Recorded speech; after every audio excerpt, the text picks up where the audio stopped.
Hello, everyone. This is A Bit of Business. On behalf of learmedia.tv and the British and Irish Trading Alliance, welcome to the show.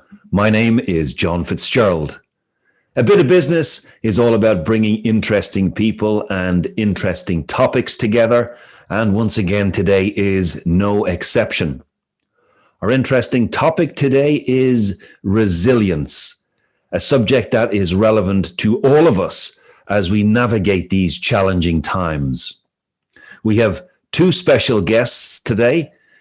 Our first guest is Sandy Donnelly, the founder of DBC Health Retreat, and her mission is to make fitness fun, inspirational, and educational, and she certainly does do that. Our second guest is Will Polston. He is the founder of Make It Happen. And Will works with leaders, entrepreneurs, and ambitious professionals to unlock their full potential and literally make it happen. It promises to be a fascinating and value-added conversation. As ever, ladies and gentlemen, please do go to the BITA website for more information about upcoming events and fascinating initiatives across the BITA community, like the Be Plastic Aware campaign, which started recently. And that's all about raising the level of awareness around the amount of plastic that we're using, and also encouraging people to take some action to reduce the amount of plastic that we use on a daily basis. So that's it. Sandy Donnelly and Will Polston coming up next. Please do stay tuned.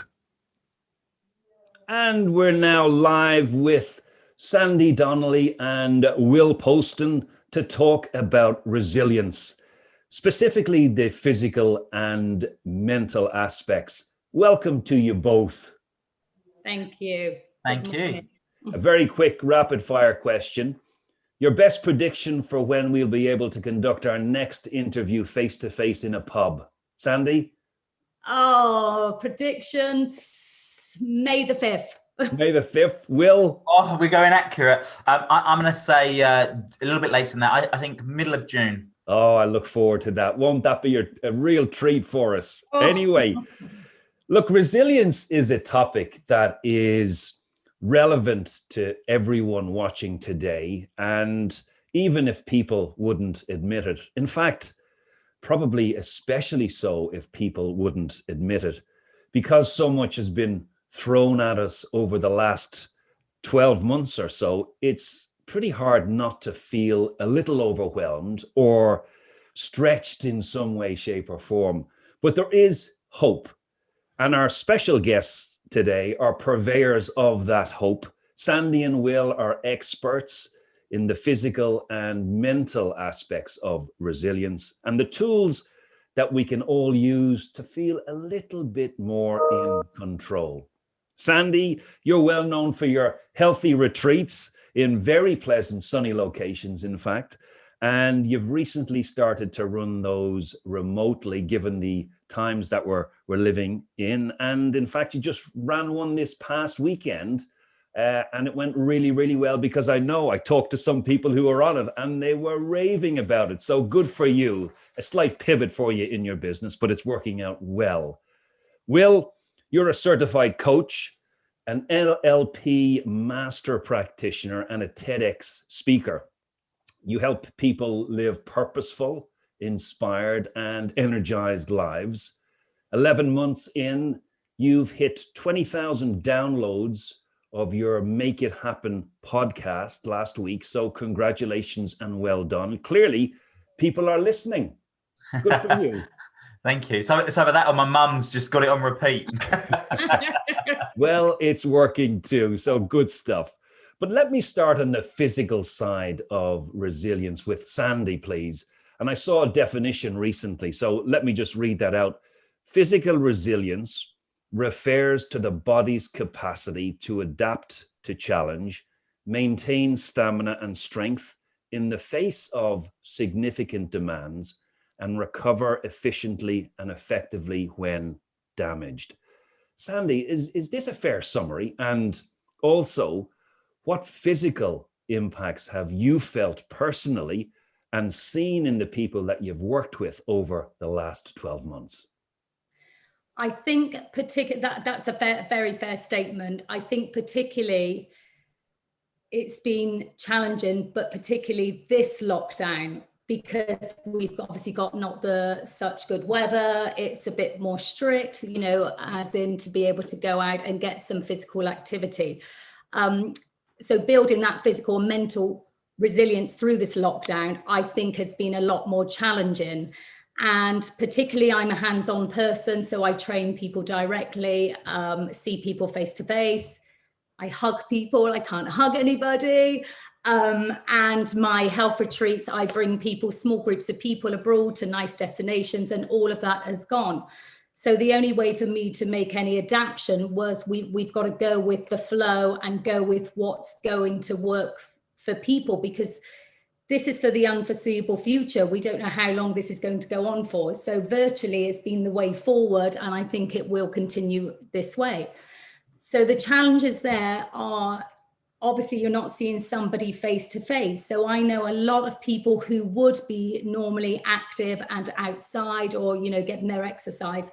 They've really struggled, because although there's numerous and free online workouts for people to follow, but unless you've got that self-motivation to be able to get up and go and say, yes, I'll follow it, I'll do it then at this time, it's just not going to happen. So then what are you going to do? Are you going to go out for your daily walk? Are you going to go do some other kind of physical activity just to improve your health, your mental and your physical health on a week-to-week basis? And even down to, we estimate you should do about 10,000 steps per day. I even noticed, like on my watch, some days, because I'm not used to being on a laptop, I'm out, I'm in and out all day long. So my steps, I do plenty of steps on a day-to-day basis, plus I run. And I noticed some days it would be 12, 1 o'clock, and I would be up to only 3,000 steps. And one day I looked and I was like, oh my goodness, so for me, even I'm very self-motivated. I can get myself up, I can get myself out. I don't need someone to say, come on, do it. But just looking at those steps made me think, I don't want this to be my life. I don't want this to be my new life because I have to be in, we have to be home. What am I going to do? So I work on an island, not a tropical island. I mean, my kitchen island, which I've built. And fortunately it's high, so I can stand up. So I'll be stood up, I'll sit down, I'll wander around, I'll get myself out. I live in central London, so Oxford Street, all the shops, everything being closed. It's really sad, Covent Garden, everywhere. But I make sure I walk up to the furthest shop, which is John Lewis, Waitrose, to try and get my steps in, just making those tiny little changes to just be a bit more physically active. But I think it's a big concern, and particularly for families with children, homeschooling children as well. And I think that's a very fair comment, Sandy, and it segues very nicely into a similar question for Will, because look, physical activity is fantastic, but if you don't have the oomph, if you don't have the mental discipline to get up and get out, it's for nothing. So these two aspects are inextricably linked, I think. And let me turn to you now, Will, and give you another definition. And this one is: mental resilience is the ability to emotionally cope with a crisis or to return to pre-crisis status quickly. Resilience exists when the person uses mental processes and behaviors to protect the self from stress. So same question to you, Will. Is this a fair assessment, do you think?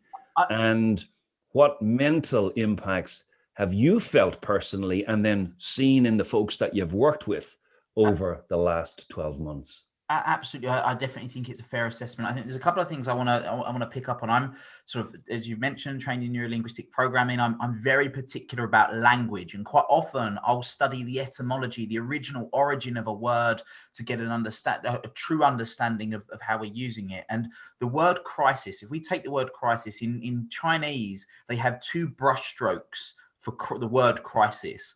And one of those brush strokes means danger, and the other means opportunity.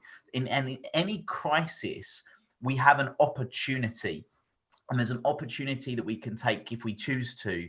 And when you can see the blessings in a crisis, that's when you can really take control. And I think a lot of mental resilience starts with responsibility, actually. And again, if we take the word responsibility and we break it down, responsibility, it's your ability to respond to any particular event that's taking place or anything that happens. And I have a formula, what I call the formula to life, that I live by and I get my clients to live by, which is E+R=O, which is event add response equals outcome.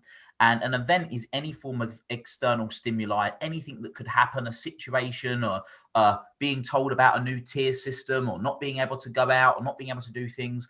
And what most of us do, because of our brain, there's the oldest part of our brain, the amygdala, is the part of the brain that is the reptilian brain, as it's known, is what enables us to react. So we react to situations. But we've all had times in the past where weeks, months, days later, we reflect back on something and go, "Cool, in hindsight, that was actually a really good thing." But we suffered for a period of time, or were in pain in that moment because we were fixed in a particular way of seeing something. But it's that perspective that changes it. And that's the difference between reacting and responding. A response is when we're using sort of the human brain, the prefrontal cortex, to think differently about a situation, see it from a different perspective, which then creates that different outcome. So I think that's definitely something that we can we have the ability to do when it comes to mental resilience. And you said about stress, and most people, when they think of stress as a bad thing. But there's two different types of stress. There's distress and there's eustress. And there's a fantastic study. If you look up Yerkes-Dodson, there's known as the Yerkes-Dodson curve, which sort of rises up and then falls down. You've got an axis, sort of y-axis and x-axis. And those axes essentially mean what's the performance level, so your performance versus the arousal level. So if you're highly aroused, if you're aroused too much, then you're going to break down. If you're not aroused enough, then you're going to be bored. And both of those ends are distress, whereas eustress is in the middle, which is sort of optimal stress, peak performance stress, having a bit of pressure. It's a bit like an elastic band. If I have an elastic band, if I have it in its usual state, it has no real use. You can only use it to sort of swing around on your finger, and that's about it. If I put it under a bit of tension, it's got some use. I can use it to hold things. I can use it to flick at people. It's got uses. Whereas if I put it under too much stress, then it's going to snap. So the way that we can do that when we're thinking about our mental resilience is, rather than constantly being under pressure, the same way with an elastic band, we can put ourselves under pressure and then come back to a relaxing state. Put ourselves under pressure and come back to a relaxing state. And like with this type of work that Sandy will do, when people are going out and exercising and doing that, they're pushing themselves. And exercise is physical movement of any sort is so important when we're in stressful times, because our body or our brain releases chemicals in the form of cortisol and adrenaline when we're under stress, which once upon a time we would have used to run away from saber-toothed tigers. But these days, the stress is watching an announcement from Boris Johnson on TV, or getting the email that we didn't want about the client that's cancelling the contract because of the circumstances of whatever it is.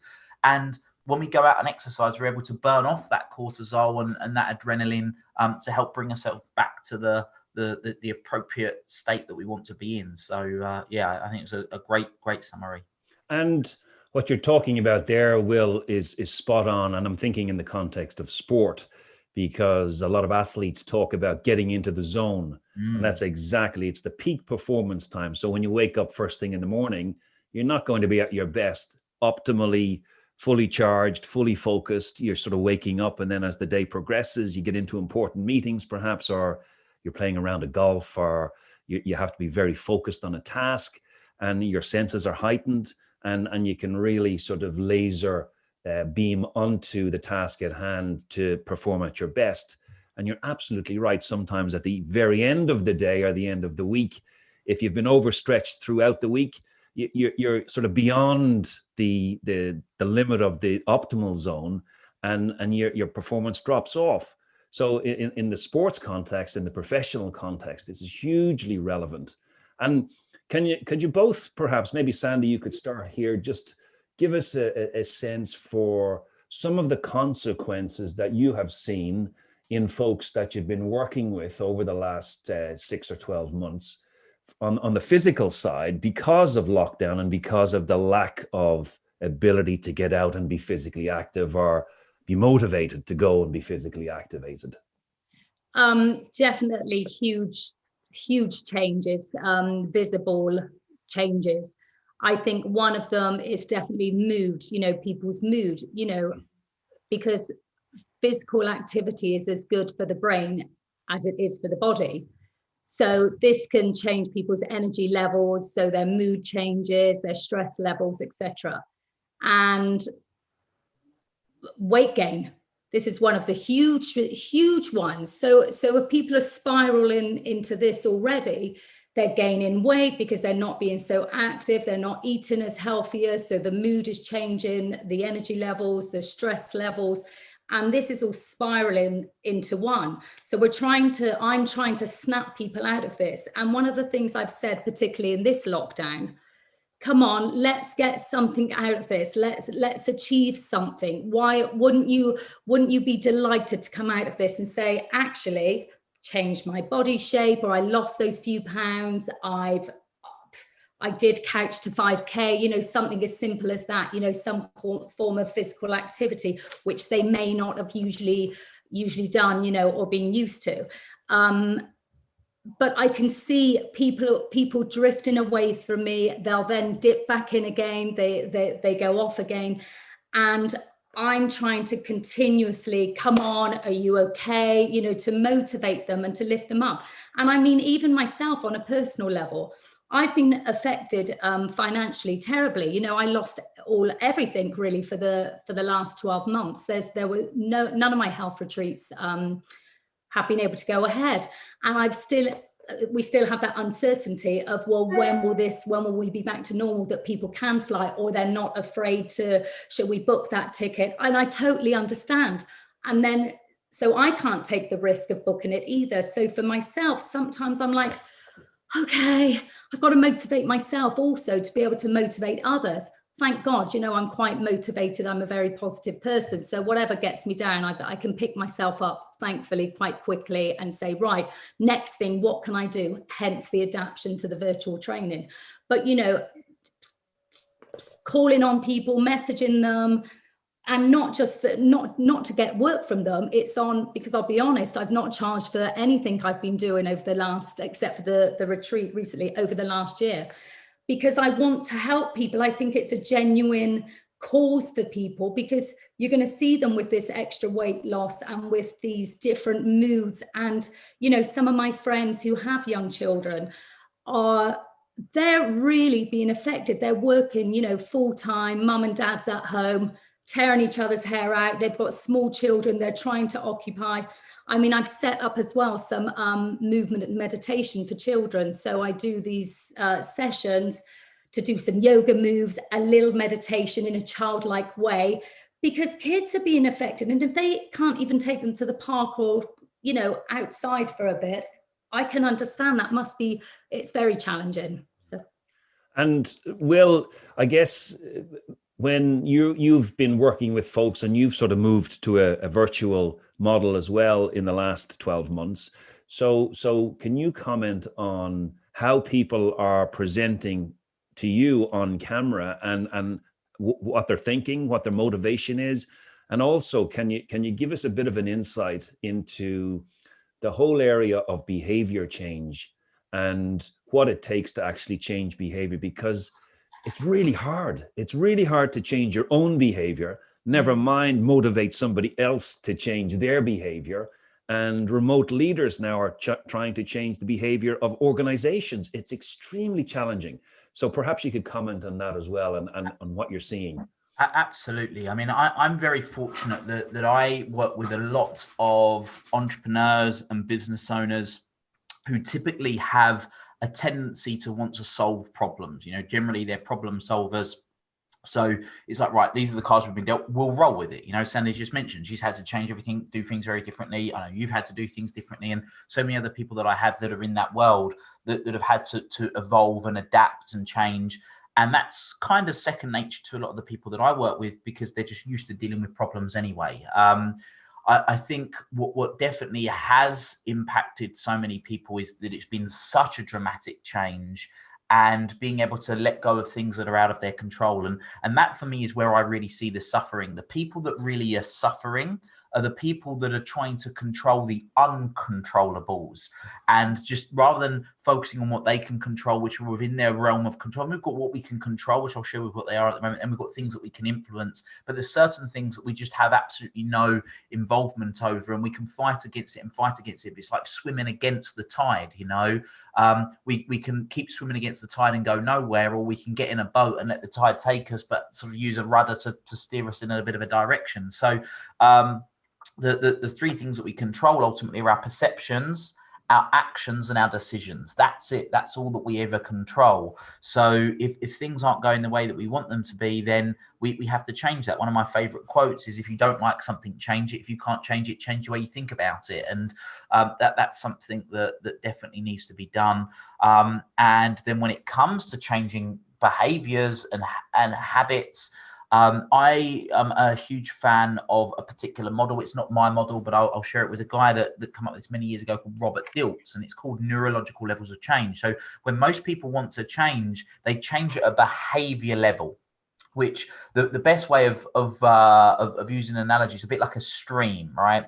If you've got if you've got a stream that sort of goes into a river, you've got obviously the mouth of the river where there's a lot more water flowing, or you've got sort of further upstream where it's just a trickle. It's a lot easier to stop the river at the trickle than it is to stop it at the mouth of the river, because it's got all that momentum it's carrying through. And the way that we do that in the work that I do is using it's Robert Dilts' model, like I say, is imagine a triangle. And if I sort of go from the top down, so you have your purpose, what's the reason why you're doing what you're doing? Then you have your identity. Anything that you say I am to, you are. So people have an identity, a picture in their mind's eye of how they present themselves and how things should be. Then you have your values and beliefs. Again, beliefs is just simply an opinion of how something should be. Then you have your skills and capabilities. Then you have your behaviors, and then you have your environment. So at the top is purpose, then identity, then values and beliefs, then skills and capabilities, then behaviors, then environment. And a lot of people, they try and change their behaviors and they wonder why things don't change. Whereas if we change at a higher level, if we go up and go, right, how can I change my identity?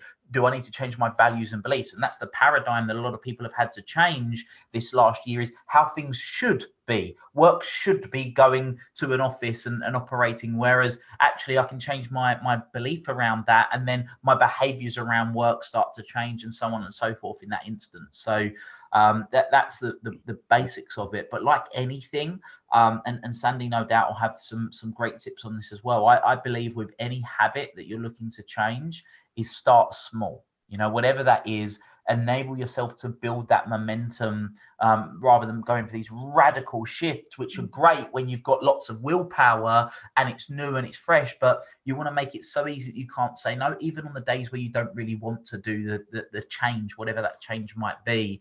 And what that does is it enables self-esteem to be built, because we've all had situations whereby there's something we've really wanted to do. We said, yep, I'm going to do it. We set the barrier really high. We do it for a week or so, and then we don't do it. And then the next day we don't do it. And then not only are we getting the negative of not doing the thing that we said we want to do, we then beat ourselves up for not doing the thing we said we were going to do. So we're diminishing our self-esteem. Whereas if you keep it really small, so you're getting a double whammy of pain in that instance. But if you keep it really small, you're able to not only build momentum, but you're able to build self-esteem as well.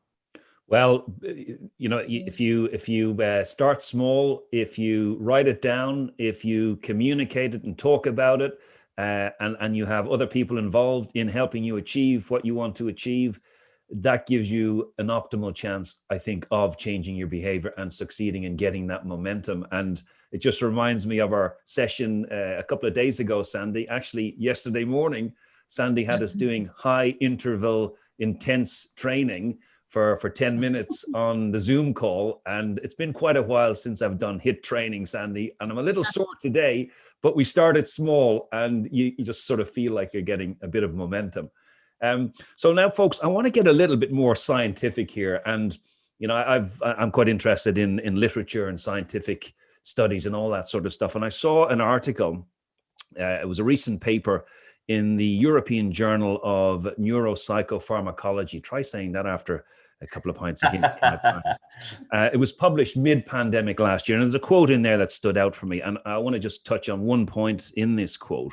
These are stressful times, particularly since the stressor is new. The absence of warning precluded preparation and pre-adaptation, and no antidotes or vaccinations were readily available. So this is the suddenness of this when it hit last year. I'd love to just get your sense on the impact and the consequence of the fact that it was so sudden and it wasn't building over time. It was just boom, you're straight into lockdown. What do you do? So what are your thoughts on that and that suddenness and how we react to sudden change and stress? Sandy? I think when it happened, you kind of mentally think, oh, this isn't real. This isn't really happening. I think because we had this, you know, I know it was March time when we went to the first lockdown. And, you know, my mother's 81, so she'll kill me for saying that, her age, but she's 81. So I think because it was hitting the elderly people more initially, the vulnerable people, I think for us as a whole, we were kind of a bit, oh, it's not so bad as it's really looking. And there's no way I personally even would have thought it would have been prolonged for so long.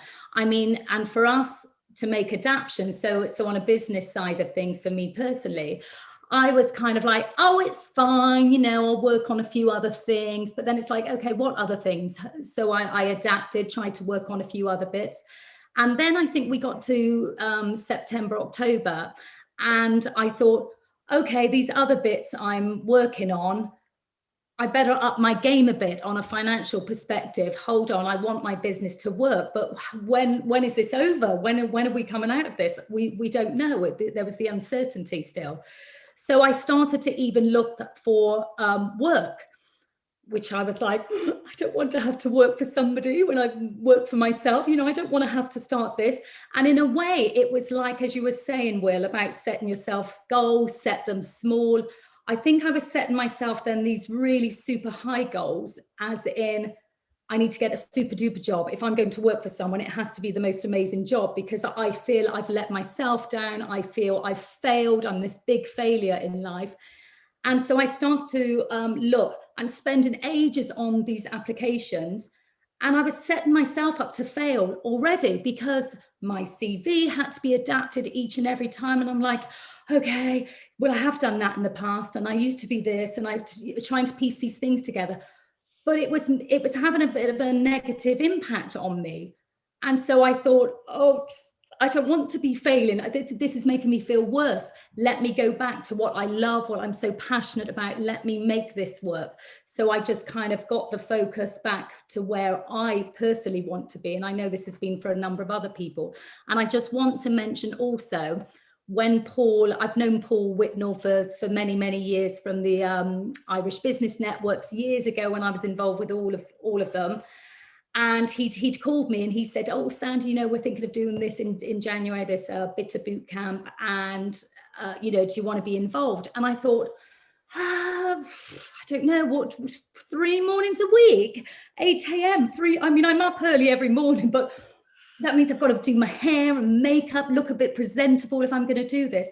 But it's been one of the best things I've became involved with, because it's gave me a purpose. It gave me my mojo back to think, well, this is what I love doing. It gave me my push to go forward again, and then think about virtual retreats. Okay, how am I going to do this? How am I going to make this work? So yeah, I think there's been a lot of negative impact on many people, but we've just got to try and, as Will said, it's okay if you've got that within you and you can turn it around. But if you don't, it's got to be tiny steps at a time. Make these changes, because if you set yourself up to failure, it's just going to get, you're going to get lower and lower and just feel a lot more, be very tough on yourself. And this could spiral into real mental problems, you know, which hence could be depression and, you know, even worse from there, which is very sad. So lots of impact. Yeah, and Will, maybe you could just comment on our capacity to respond mentally when the pandemic and the lockdown hit so suddenly. And I'm contrasting it with the response that some companies had on the technology side, because some companies had sufficient tech support in place so people could literally overnight start working from home. And the technical change is instant and lasting and no big deal.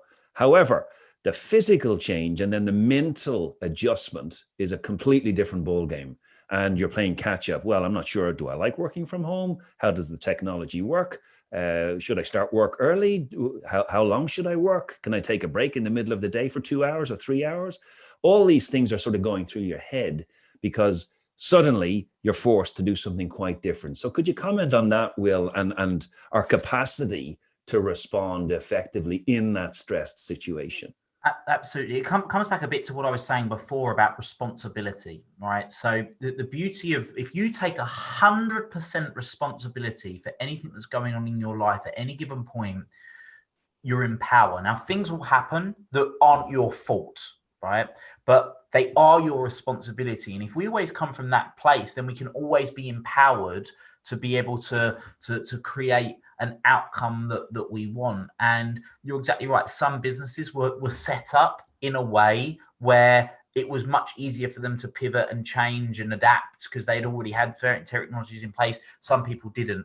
And the first part of that responsibility is an acceptance, right? It's accepting as it is, not seeing it better than it is, not seeing it worse than it is, but accepting it for what it is. And then you can start to really make some changes and evolve from there. And in NLP, we talk about the person with the most flexibility is the one that controls the system. And the system in this instance isn't a computer system; it's our life, right? If we stay flexible, we control the system. I'm going to paraphrase here, but there's a Bruce Lee quote which is something along the lines of "Be like water, my friend." You know, the more that we can be flexible and ebb and flow, the better. You know, it's when we're rigid is when we snap. And that's kind of where we want to be able to put ourselves into a position with. And a lot of the work that I did, I've been very fortunate that I made a conscious decision about 5 years ago, having had a big business with 85 staff and a big office, and like I didn't want to be fixed in one place and have to have that focus. Again, so I created my virtual business, and I had 18 different people part of my company that we've got now that were plugged in various components, some part-time, some full-time, whatever.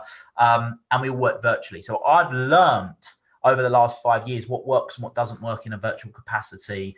And it's something that some people have never experienced. And coming back to the piece that we were talking about before with that example that I gave of logical levels of change, what had to change for a lot of people was their belief around their working structure. Most people, we human beings, we're creatures of habit. Some people for 20, 30 plus years have had their structure. They get up at set time, they get on the train, they get on the bus, they drive to work at a set time, they have their lunch at a set time, they know where their work is, their desk is as it should be. And that threw lots of people. And what a lot of people didn't do is create a new one. And it's taking that time to go, right, well, I need to replace my old structure with my new structure, which might be creating that work environment. For Sandy, it's working on her island there, as you mentioned. For me, I made conscious decisions in my office to do certain things differently and to enable that environment to be better. So it was some real practical stuff around structure, you know. A lot of people, they were literally going out of one room into the next room and they're in work, in there all day, leaving that room and then going and and being in another room again. And it's all of the little things that people forget that happen in a typical working day. Going to the water cooler and getting a glass of water and having a chat with someone, going into the kitchen and having that chat with someone, pop into the shop for 10 minutes to go and grab a coffee and coming back in. A lot of those breaks that would be very natural, that we wouldn't even consciously think that we're taking, we just weren't taking. That wind up on the way into work when you're driving into work, or you get in the train or whatever it is, or the wind down on the way home wasn't happening. And on top of that, obviously all the homeschooling and everything else everyone needed to do. So my advice to lots of people then, and still is now for the people that are struggling with it, create a new structure that has an element of what your old structure looked like in some way. So turn the laptop off at a particular time, turn it on at a particular time, have that, don't allow everything to blur into one, which is very easy to do. And around July, August time, no, a bit later than that, it was around September time, a lot of my clients were getting really close to burnout. And the reason for that was because so many people weren't taking holiday, right?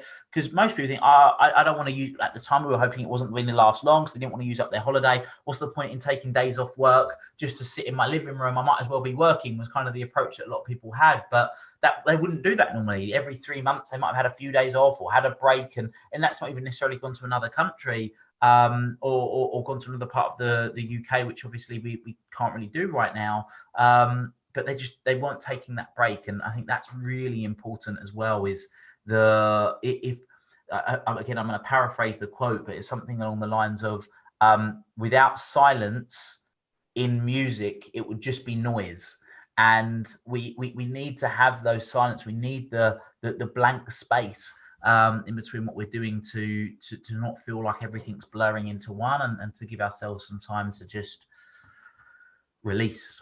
I think we could all do with a couple of weeks on a nice sunny beach, quite frankly. And, it's interesting, Will, because you touch on a couple of things there, and we really don't have time to get into them in detail now. But, we've talked about physical and mental resilience, but there's also social resilience and emotional resilience. And that lack of social interaction is a definite consequence of lockdown, of remote working, and the lack of ability to interact face to face. And that's something we're also dealing with. And there's ways around that as well. But look, we have about 4 or 5 minutes left, and I'm conscious that we could probably talk for hours. But I had a couple of questions that were sent in advance when folks knew that you are both going to be on the show. So Sandy, let me quickly start with you. This is a question that came in from somebody in Ireland, in fact. What desk exercises can I do in between Zoom meetings to stay flexible? That's a good one. And it's something we've covered in the BITA bootcamp also, because one of the problems people have, they're hunching over a desk throughout the day, whether they're in the office or they're at home. It's just a natural way we tend to just hold ourselves, which is not good. So we can just roll our shoulders up and back while we're still seated. Obviously standing would be preferable, and just raising our arms up and just leaning to the one side, back to the middle, the other side, and then just using your opposite hand to go to the other side of the chair, and then the other way. You're just giving your spine a nice rotation there, just to give it a bit of a stretch. Obviously shoulder rolls, we've got neck turns. There's numerous things we can do, but I think improving the posture is something which will help us physically and mentally as well anyway. I mean, if we're walking along, hunched down, whereas if we roll our shoulders back and up and we stand tall and we're proud, it makes us happier and a bit more positive. So yes. Very good. One other question for you, and this came from somebody in Liverpool, actually, Sandy. I'm starting a diet the day after my birthday this month to lose weight. What's the best way to ease into it? One of the biggest things to make just changes, which I think is quite an easy change, is try to start avoiding processed foods. So even on 2 days a week, if you start with 2 days a week, avoid processed foods, you will already be introducing yourself to a more healthier, wholesome diet, and making it from fresh is always going to be better for you. I mean, introducing juicing also is just a great way to get the nutrients into you. If you had just one juice a day, You can throw a load of veggies and fruits into there and just get the nutrients, omega-3s, everything into you directly, which will give you a little boost of energy also. Very good. Okay, thank you. A couple of quick questions for you, Will, and this is one from somebody in London. What has been the most rewarding aha moment that someone has had during one of your workshops? Wow, what a great question. One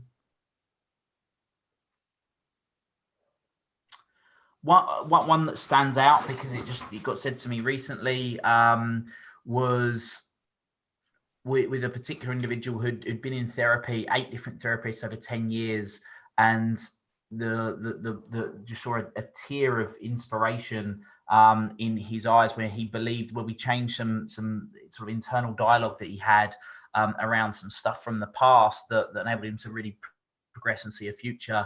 And then I got a message from him saying that he got more out of 90 minutes with me than 10 years of therapy with 8 different therapists. So that's a recent one that stands out. But there's been a fair few.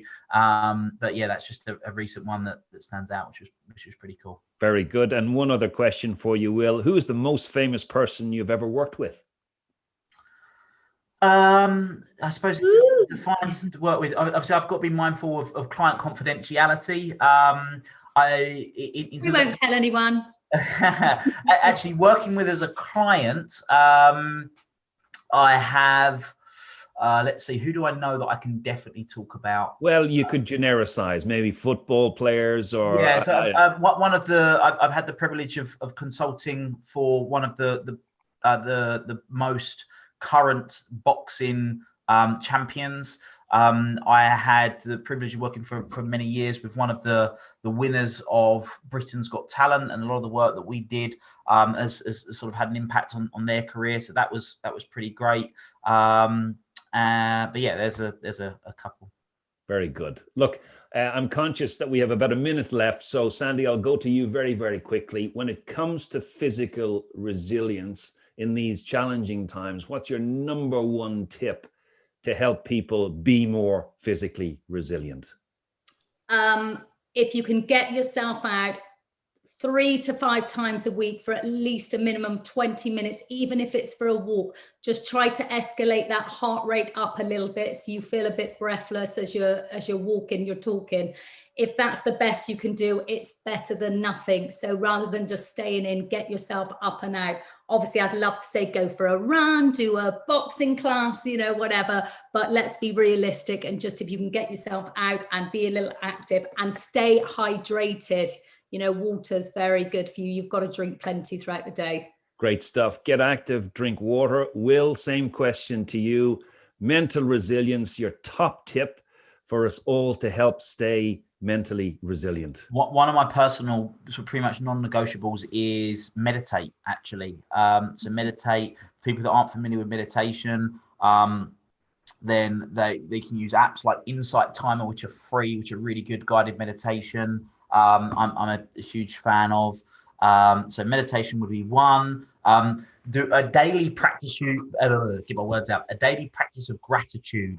So get a little journal, a pen and paper, and write down 10 things you're grateful for. Not just the things that have all gone really well, but the things that have happened that if they hadn't have happened would have been a real inconvenience. Like you're grateful for the fact that the toilet flushed, grateful for the fact that there was hot water, grateful for the fact that the fridge stayed on overnight and all the food didn't go off. That kind of stuff is really powerful. And then what would be another one other than exercise, which we've already mentioned? I would say,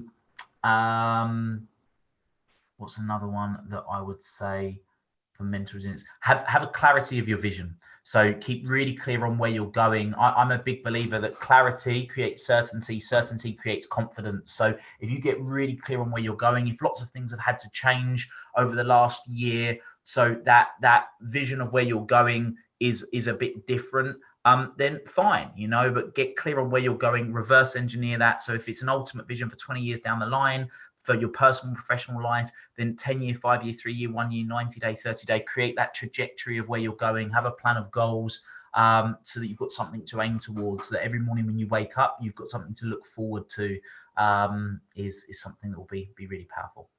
Fantastic. Look, there's plenty of great material and information there for folks to unpack and digest. So, Sandy and Will, thank you so much for joining us today. Your inputs have been very welcome and really appreciated. And all it's left for me to say is this has been a bit of business. My name is John FitzGerald. Thank you all so much for joining us. Thank you. Thank you.